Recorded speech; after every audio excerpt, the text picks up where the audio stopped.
You've heard of a rags to riches story, but how about a riches to rags one? Like and subscribe to hear my reverse Cinderella story. Hi MSA Nation, my name is Patricia, but since we're friends, you can call me Trisha, but not Patty. I hate Patty. Growing up, I was extremely rich, like next level rich, like Oprah meets Rihanna meets King Charles rich. It was all thanks to my mom, who the world knew as Cheryl. She was the most impressive person I knew. She and her best friend, whose name I won't mention for reasons that will soon become clear, were business tycoons who got a ton of investors and created a huge mega corporation right out of college. Ever heard of Amazon? Their business was kind of like that. Let's call it BFF Enterprises. It employed thousands of people all across the country, and Mom and her friend reaped the rewards of their extraordinary efforts. I aspired to have a BFF like Mom's. As a VIP daughter of a VIP, I was enrolled in etiquette classes immediately. By the time I was 5, I was practically Julie Andrews. You know, the queen from the Princess Diaries, only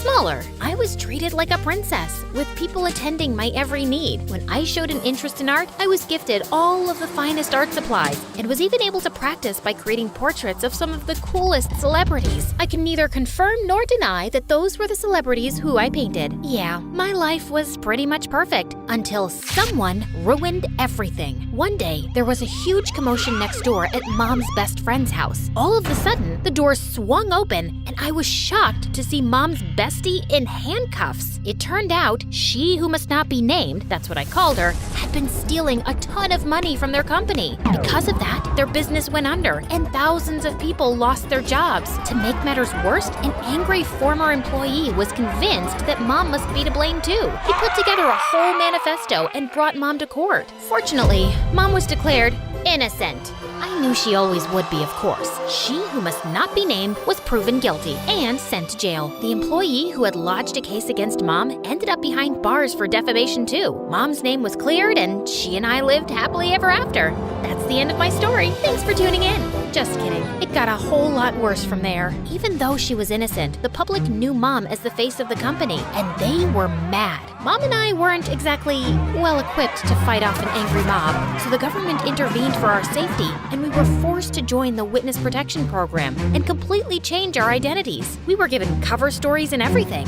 So, remember before when I said my name was Patricia? Well, that was sort of the half-truth. I had a different name before all of this mess. A gorgeous name, but that and everything else were taken from me when she who must not be named ruined my life. I was pulled from my life of glamour and ease and relocated to here. Yeah, the house was a serious downgrade from what I was used to. See what I mean about an opposite Cinderella story?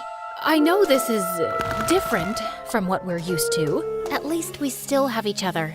One day, we'll live in a big mansion again. I hoped she was right. In the meantime, Mom set up security cameras everywhere. She was afraid someone would somehow find out who we were and try to break in and steal whatever valuables we had left. That fall, I started up at my new school. I thought it would be a breeze. I'd never had any problems making friends before in my fancy school, back when I had money. But here, everyone was staring at me as I walked in. I felt like a total fish out of water. What, are you like from Gossip Girl or something? It got worse in the classroom. May I use the washroom? Mayhaps the princess would like a peasant to escort her. And even worse than that, in the cafeteria. Look, Gossip Girl thinks she's at a royal banquet. Here, have some slop like the rest of us, princess.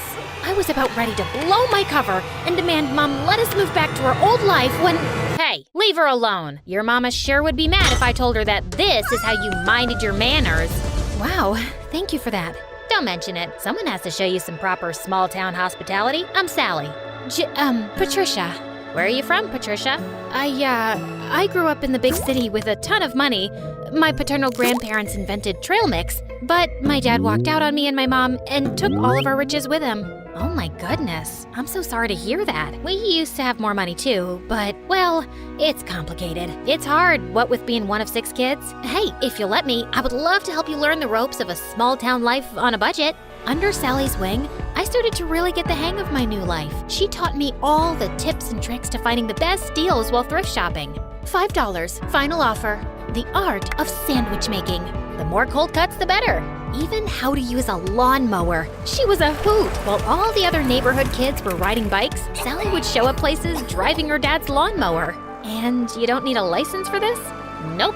Weirdly though, I never actually saw Sally's dad, but more on that later. Sally encouraged my painting, even if it meant using unconventional canvases. She was the most thoughtful friend I ever had. In turn, I taught Sally all about how to host a proper high tea, and even how to ballroom dance. Sally was a total girly girl at heart, and I could tell she appreciated feeling like a princess for once. Over time, Sally and I became inseparable, and we especially loved taking her lawnmower out for joyrides. Hey, instead of zooming around town, why don't you put that machine to good use and mow my lawn? I'll throw you $20. $30, final offer. The haggling skills Sally taught me were really coming in handy. And that's how Sally and I started earning some extra cash. In the beginning, we had a handful of customers, mostly our friends' parents, who paid us to mow their lawns and rake their leaves. But then, Sally had a fabulous idea. Trisha, you're such an excellent artist. We should offer painting services too. You can even do customized designs. Oh my gosh, Sally, you're a genius. We showed up to the hardware store, excited to get all the materials we'd need to expand our business, but were shocked when we saw the prices. We were in over our heads. I went home, defeated, but then I thought of someone who just might have some good advice. Janessa, the apple certainly doesn't fall far from the tree. I'd be happy to jumpstart this business for you too. We'll finally have a new way to make money. But first, I want to see your business plan. With Mom's guidance and funding, S&T's Landscaping was born, and with her savvy advertising, our client base expanded quickly. Plus, I was having a blast customizing people's houses with my art. With Sally by my side, I was starting to finally feel at home in this small town. There was just one weird thing. Sally never invited me to her house. She always made excuses why we should meet at my place instead. Oh shoot, I totally forgot. My crazy Uncle Louie's at my house this week. He always brings all 17 of his pet chickens. We should probably just hang out at your house. I fell for it when she told me about Aunt Linda and her 6 boa constrictors, but 17 pet chickens? Yeah, right. One day, curiosity got the better of me. When Sally told me she was heading home after school, I pretended I was going to my place, but I followed her instead. What could she possibly be hiding? I followed Sally to the outskirts of town, the bad neighborhood. Whoa, Sally lives here? The trailer barely looked big enough to hold a twin bed. How could Sally and her 5 siblings and her parents even fit in there? Just then, I lost my balance and fell to the ground with a huge thud. Trisha? Sally, I can explain. I thought Sally was gonna start screaming at me, but instead, she started crying. I'm sorry I never showed you my home.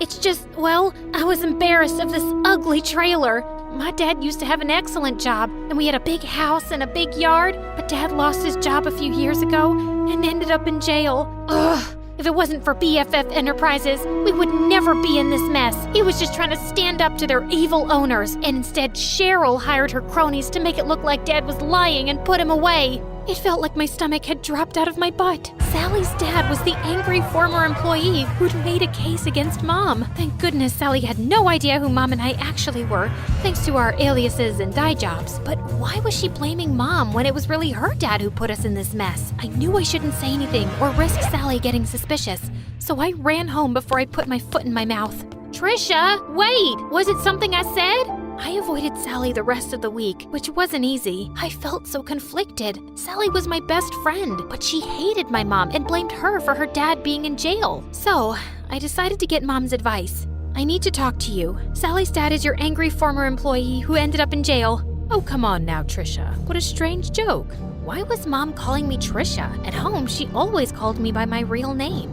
Mom, this is serious. Sally has no idea who I really am, or that you're actually the co-founder of BFF Enterprises. Just then, Sally popped up from behind the couch, and suddenly, Mom's behavior made sense. Sally, it's not... I can't believe this. I thought we were best friends, and all along, your family is why my family is suffering? Sally, please, leave me alone. I don't want to talk to you ever again. I've heard of surprise birthday parties gone wrong, but never this badly. I probably lost my BFF forever. But Mom was more preoccupied that Sally would out us both. What are you doing? Follow her. Make sure she doesn't talk. Do whatever it takes. I hadn't seen Mom this stressed out since the trial. I tried texting, calling, even showing up at Sally's window, but she wouldn't even look at me. I returned home completely hopeless. Did it work? Will she keep quiet? She won't even talk to me. Just then, Mom turned into a fire-breathing dragon. Well, not literally, but I'd never seen her this angry. Then we need to move again, now. But this is our home. Sally is my friend. Some friend. As soon as she talks, I'm going to jail. Mom, what are you talking about? Why would you go to jail? The judge said you were innocent. Of course he did. I bribed him. My business partner and I were both stealing funds from the investors because we deserved more. But unlike me, she was dumb enough to get caught and unwilling to do whatever it took to stay out of jail. And Sally's dad figured it all out and tried to get me behind bars too. But I showed him I am not to be messed with. I couldn't believe it. I was so blinded by all of her generosity over the years. I'd never even once suspected that she could have done anything criminal. And I felt so awful for Sally and her family. They didn't deserve this. But then again, how could I choose between my mom and my best friend? What Mom said next, though, made everything totally clear. You got us into this mess. Now you have to get us out. Me? I'm just a kid. You're the one who was so greedy that you stole money and ruined your company and all of your employees' lives. You even let your own best friend take the fall. You cared so much about money. You forgot about what really matters, friendship. Trisha, come back here. My name isn't Trisha, Mom. It's Janissa. So, let me reintroduce myself. Hi, MSA Nation. My name is actually Janissa. Pretty, right? Okay, back to the action. I grabbed the security cameras on my way out and headed straight to the police station. It had our conversation and Mom's confession recorded. The police took my mom away, and because I had just turned 18 recently, they let me take care of myself. And that night, the story was all over the news. I knew I'd done the right thing, but I'd never felt lonelier. The next morning, I woke up to a knock at the door. Sally, you have to believe me. I didn't know about my mom. She told me everything for the first time yesterday. I can't believe you did that for me, Patricia. Well, I had to. It was the right thing. I mean, sure, I probably could have bounced from town to town with Mom for years, pretending to be someone I'm not, but I don't want to be like Mom, throwing my friends under the bus and not caring about hurting other people. I would choose friendship over luxury 1,000,000 times. And by the way, my real name is Janissa. It took months, but after campaigning tirelessly, we finally got Sally's dad out of jail and back home where he belonged. With Mom behind bars, I was finally free to come out of hiding. Even though I was totally free to move back to the city, I decided to stay put in this small town. After all, this had become my home. I even asked Sally's family to move in with me. Plus, Sally's dad was able to take over the landscaping business. With him in charge, business is booming. Everyone is just so thrilled that he's back home where he belongs. We did have a company name change, though. I'm just so happy to have my best friend by my side.